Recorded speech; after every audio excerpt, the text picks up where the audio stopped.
Bom dia, paz do Senhor Jesus. Amém. Que bom, né, que você está aqui nessa manhã, mais uma vez, mais um domingo.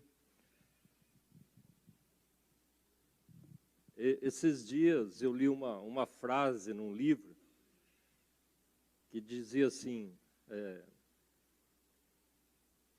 nascemos numa eternidade e estamos chegando muito próxima da outra, né? Estamos chegando muito próxima da outra.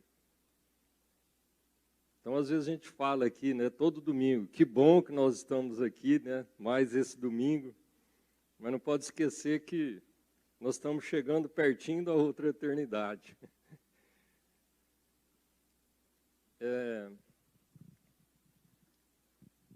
Se não me engano, na última pregação do pastor Marcos, ele falou sobre a cruz de Cristo. E eu estava lendo, né, as situações, as coisas que aconteceram durante a crucificação de Jesus. E aí, essas leituras, né, esse olhar para a classificação, para a crucificação de Jesus, confronta muito a nossa maneira de viver, né?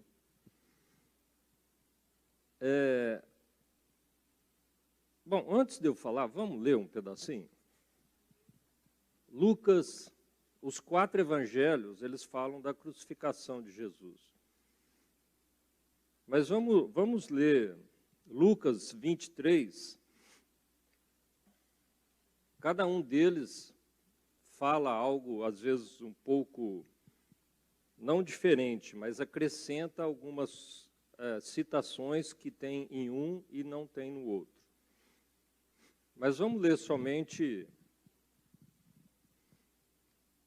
o que está escrito em Lucas 23, a partir do versículo 33, do 33 ao 43. A palavra do Senhor diz assim: Quando chegaram ao lugar chamado Caveira, ali crucificaram Jesus e com ele os 2 criminosos, um à direita e o outro à esquerda. Jesus disse: Pai, perdoa-lhes, pois não sabem o que fazem. Repartindo as vestes dele, lançaram sortes. O povo estava olhando e as autoridades zombavam dele, dizendo: aos outros salvou, salve-se a si mesmo, se é o Cristo, o escolhido de Deus. Igualmente os soldados o escarneciam e, chegando-se a ele, apresentavam-lhe vinagre, dizendo: se tu és o rei dos judeus, salva-te a ti mesmo. Também por cima dele estava uma inscrição, em letras gregas, romanas e hebraicas: este é o rei dos judeus. Um dos criminosos o insultava, dizendo: se tu és o Cristo, salva-te a ti mesmo e a nós. Mas o outro o repreendeu, dizendo: tu nem ainda temes a Deus, estando na mesma condenação? Nós, na verdade, com justiça, pois recebemos o que os nossos feitos mereciam, mas este nenhum mal fez. Então disse: Senhor, lembra-te de mim quando entrares no teu reino. Respondeu-lhe Jesus: em verdade te digo que hoje estarás comigo no paraíso. Então a gente vê que foi, além de tudo que a gente vê de injustiça que Jesus sofreu, esses últimos momentos de Jesus, nós vemos que ele foi totalmente afrontado, escarnecido, né? Foram palavras de insulto, palavras ofensivas. Eu imagino que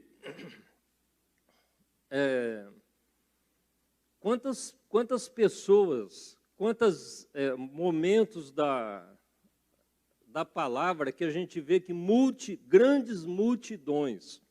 Uma multidão são bastante pessoas, né?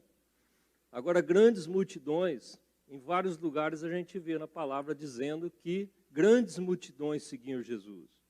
Outros lugares da palavra a gente vê que não cabe em todos os livros do mundo tudo aquilo que Jesus fez.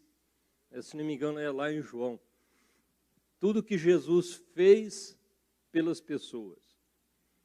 Agora, será que tudo isso que Jesus fez naquele momento, aquelas pessoas ali, não tinha pessoas que tinham recebido algo do Senhor e ali, daquele momento, estava, né, insultando ele?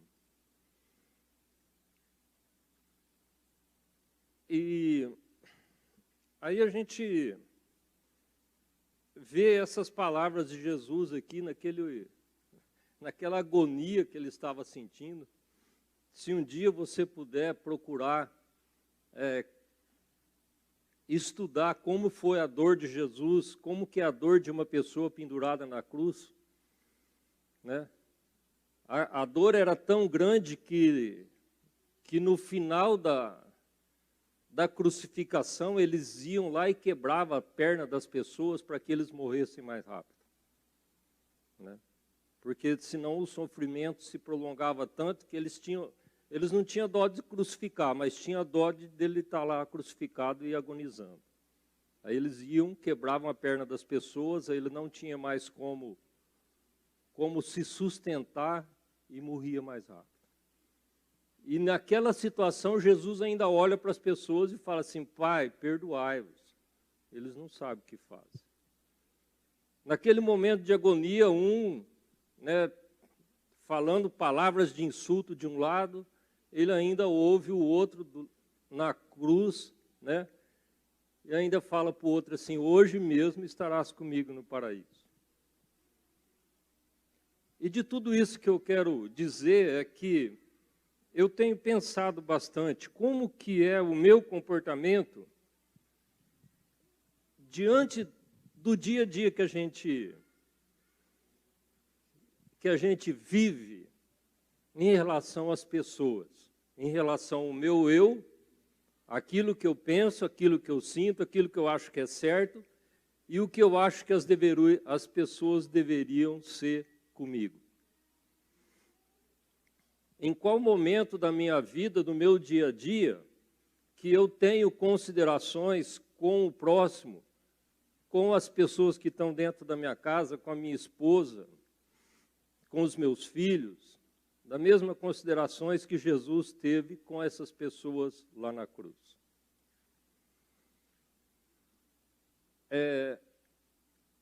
Queira você ou não, esses pensamentos, esses sentimentos que nós temos, a maioria deles são de vingança, né? Por quê? Porque quando você recebe uma palavra, um insulto, alguma ofensa de alguém, a primeira coisa que o ofendido pensa ou sente é que ele tem que fazer algo contra aquilo.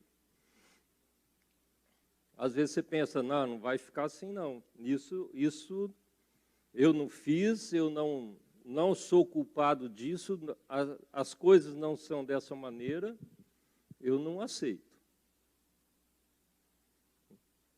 Ou é diferente? Eu vejo, a semana passada eu comecei a assistir um filme, eu assisto um pouquinho de cada vez, né? Aí dá sono, vamos dormir, aí assiste 20 minutos. É um filme, tem na Netflix e não tem tradução, eu não lembro, esqueci de pegar o nome, mas o nome dele está em inglês lá na Netflix. E é sobre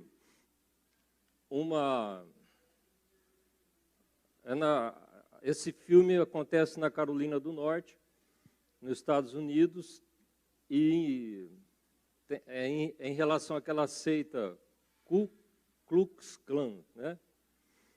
Que é uma perseguição racial em cima dos negros.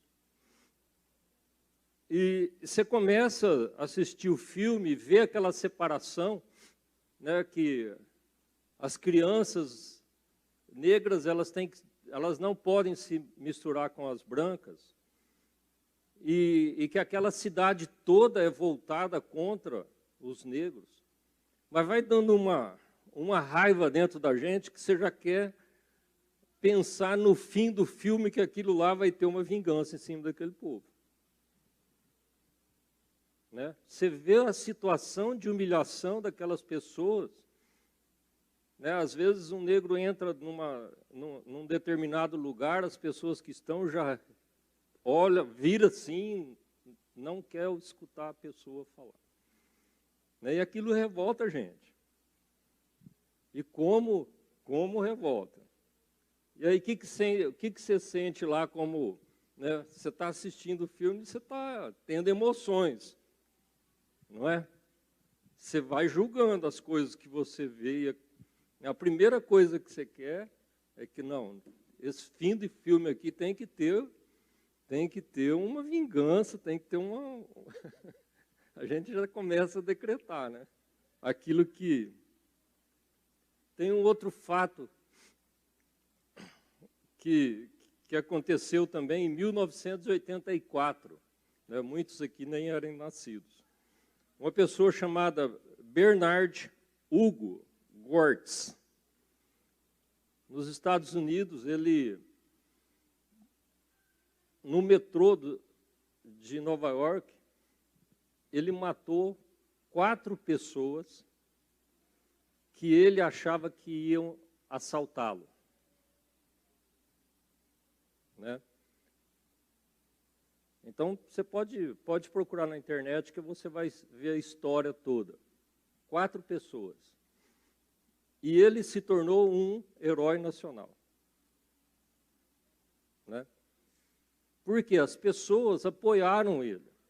As pessoas, nas entrevistas que ele dava, ele virou um herói. Por quê? Porque todo mundo estava sentindo, foi um tempo, né? Eu me lembro muito bem, não desse caso, mas de uma época em que Nova York, pelos noticiários, era um lugar muito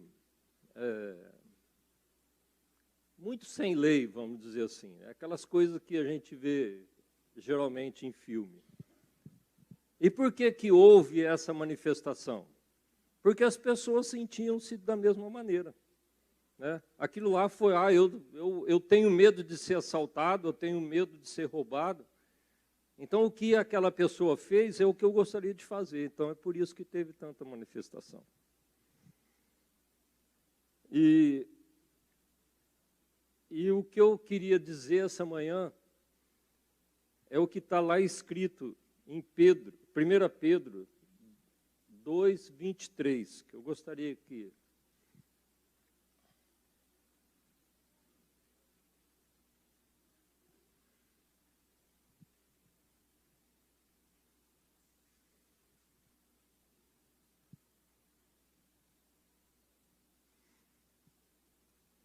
Aí Pedro está falando de Jesus, né? Que diz assim, pois ele, quando ultrajado, não revidava com ultraje. Quando maltratado, não fazia ameaças, mas entregava-se àquele que julga retamente. Tá?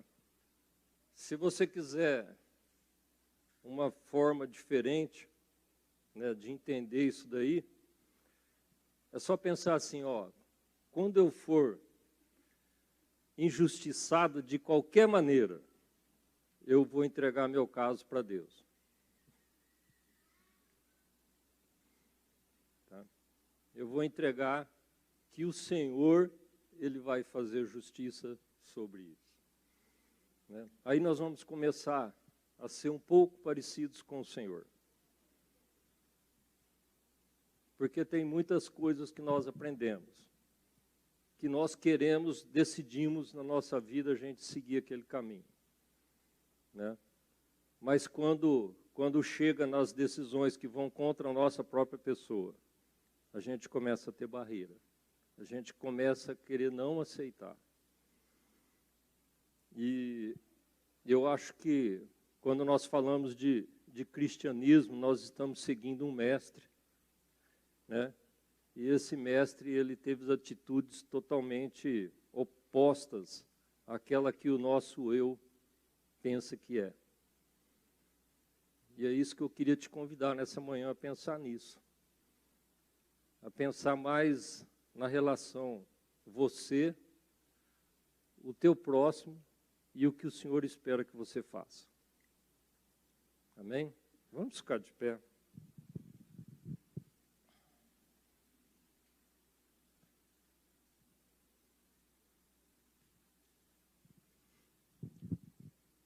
Senhor Deus, Pai Todo-Poderoso, em nome de Jesus eu quero te pedir nessa manhã, Senhor, que o Senhor possa estar abrindo o nosso coração para entender qual é a tua vontade sobre a vida de cada um dos meus irmãos e principalmente a minha, Senhor. Para que eu possa ter uma visão diferenciada daquilo que nós vemos hoje, daquilo que nós sentimos hoje, em relação aos nossos relacionamentos e convivências com as pessoas ao nosso lado. Não são aquelas pessoas que realmente, às vezes, estão do nosso lado, são as que são mais fáceis de nós nos ofendermos com ela.